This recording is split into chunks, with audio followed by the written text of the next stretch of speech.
Votre centre Leclerc, l'itinéraire le plus court pour faire des économies.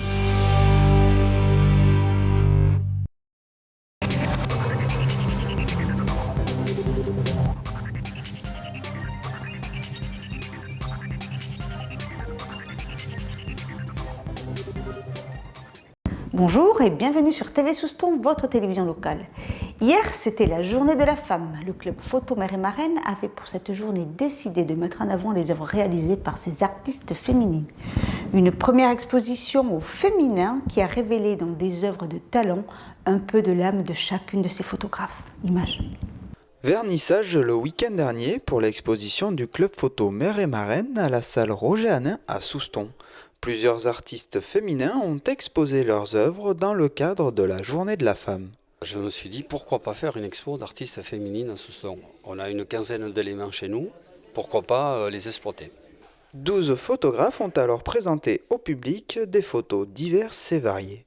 Donc elles font 3 photos sur le même thème. Ça peut être l'eau, la mer, les fleurs, les oiseaux, les gouttes d'eau, divers sujets qu'on peut exploiter en photographie. Photos de nuit, photos de famille, s'il faut, des enfants, voilà. J'avais demandé de la créativité et j'en ai eu un peu plus que je n'espérais et c'est vraiment super. Des clichés réfléchis ou pris sur le moment, chaque artiste a leur manière de photographier. Depuis que je fais de la photo, je vois le monde différemment. On a un regard complètement différent. Pourtant, même sur Souston, vous voyez, la luminosité, le paysage par lui-même, il y a des choses, j'ai l'impression de découvrir tout le temps, quoi. J'ai fait la photo avec le parapluie. 2 jours après, je me baladais le long de la plage avec mon mari. Il me dit regarde, il y a un avion qui arrive. Il me dit ça serait génial. Et en effet, j'ai eu juste le réflexe de prendre mon appareil et de faire la photo quand l'avion était au niveau des bateaux. C'est suivant le temps, l'inspiration et ce qu'on trouve à photographier. Ça peut être tout et n'importe quoi. Je voulais après trouver des photos, de voir une photo à travers de quelque chose. Alors il y en a une dans le rétroviseur. Après, c'est un appareil photo avec les mains d'une personne qui prend, elle, une photo. Et la troisième, je l'ai faite en Corrèze, sur un pont, en contre-plongée quelque part. Une exposition qui se renouvellera peut-être l'année prochaine avec pour ambition de s'étendre sur les communes voisines. J'essaye, donc j'en ai déjà parlé avec les élus locaux, si je pouvais étendre ça aux 23 communes de Max, ça serait intéressant. Au niveau animation et vulgarisation de l'exposition et des thèmes voilà. Et moi, mon idée, c'était de l'étendre au club landais. Bon nombre d'entre nous a joué dès notre plus jeune âge l'été avec des boules de pétanque en plastique colorées. Certains jeunes ont fait de ce loisir un sport qu'ils pratiquent en compétition. Nous les avons rencontrés lors des qualifications pour le championnat départemental triplette. Et là, concentration et application sont de mise. Regardez. Ados, pré-ados, enfants ou pitchouns, il n'y a pas d'âge pour pratiquer la pétanque. En effet, lors du second tour prééliminatoire, les jeunes se disputaient les places pour la finale. C'est le championnat départemental triplette. Il y a 2 journées de qualification, donc jeunes, qui représentent 4 catégories. Donc la catégorie Benjamin jusqu'à 10 ans à peu près. Ensuite il y a la catégorie minime, la catégorie cadet et les grands jusqu'à 17 ans, donc junior. Ils jouent donc pour une place au niveau de la journée finale qui se déroulera à Agenmo le 20 mars, qui est après qualificatif au niveau du championnat d'Aquitaine. Le seul règlement qui change par rapport aux seniors, c'est la distance. Voilà, chaque catégorie a une distance. Par exemple, les benjamins, ils doivent jouer de 4 à 7 mètres. Et voilà, donc ainsi de suite, et ça monte jusqu'en junior, jusqu'à de 6 à 10 mètres. Et ensuite, donc, ça passe à la catégorie senior, c'est déjà 6-10 mètres aussi.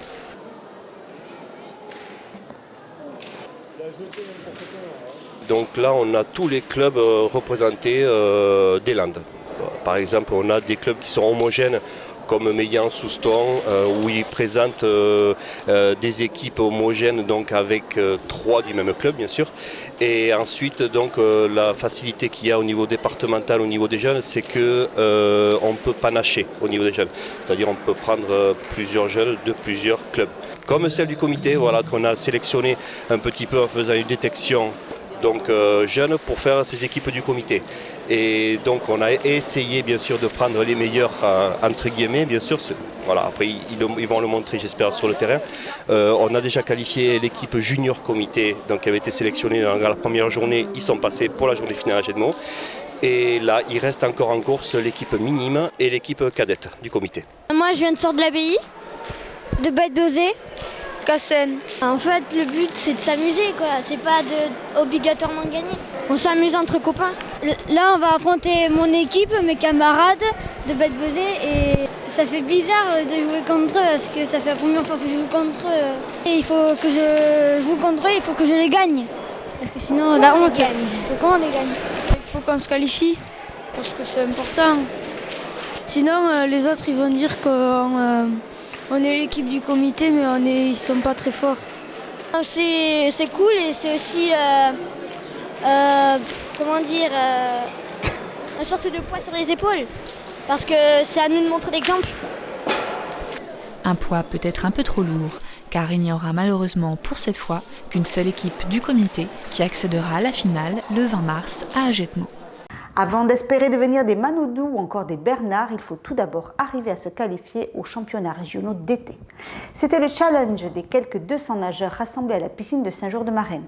Venus des 4 coins de la région, Pyrénées-Atlantiques jusqu'en Gironde, ces jeunes nageurs et nageuses se sont affrontés en crawl, brasse ou papillon dans les eaux d'Aiguebloux.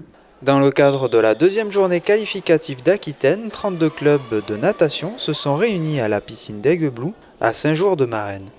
Cette journée qualificative donc, permet aux nageurs, sur toutes les courses qui sont déclarées au programme, de pouvoir se qualifier à ces championnats régionaux. Et ce sont les nageurs des catégories d'âge minime, cadet, junior, senior, donc minime et plus. Donc c'est des nageurs qui sont dans leur 15e année, jusque les plus vieux doivent avoir un peu plus de 20 ans. Sous l'œil des juges, les nageurs ont dû réaliser plusieurs épreuves chronométrées. Donc au programme de cette compétition aujourd'hui, on a toutes les nages sur toutes les distances.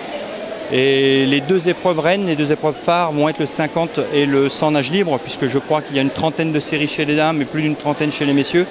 Donc c'est la nage de sprint de prédilection du nageur de natation, c'est le 50 et le 100 nage libre. Et puis c'est là-dessus aussi que nos gros champions, que ce soit les Florent Manodou, que ce soit les Mehdi Metella, c'est sur ces compétitions-là, c'est sur ces nages-là que ces nageurs-là se qualifient. Mais avant de se jeter à l'eau, les nageurs doivent se préparer mentalement et physiquement. S'entraîner tous les jours, enfin presque tous les jours, c'est s'entraîner sans relâche, être assidu, concentré. Avant une course, il faut vraiment être bien dans sa tête. Et puis, de toute façon, quand on part dans l'eau, on pense plus à rien et on y va. Je suis plus un nageur de fond, donc 800, 400, c'est ça mon truc. Ouais, moi aussi je suis plus, en fait j'ai deux spé, elles sont assez paradoxales, c'est en crawl je suis plus un nageur de fond et en même temps à côté je fais du papillon où là je me qualifie en sprint.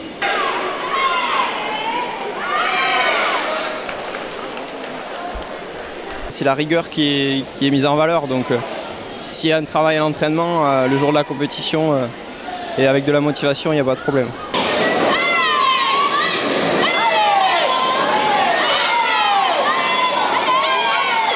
Une compétition qui sert d'entraînement aux équipes déjà qualifiées pour le prochain championnat.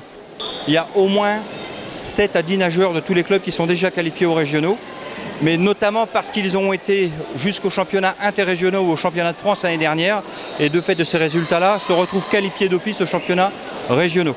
En fait, c'est comme si tous mes efforts que j'avais faits ont enfin payé, que tout ce que j'ai fait, ça porte enfin ses fruits, donc c'est une grande satisfaction. Ça nous donne d'autres possibilités de se qualifier dans d'autres nages et pour aller encore plus loin peut-être, et ça nous donne une bonne motivation.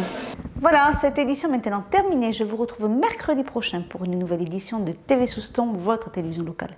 En attendant, passez une excellente semaine.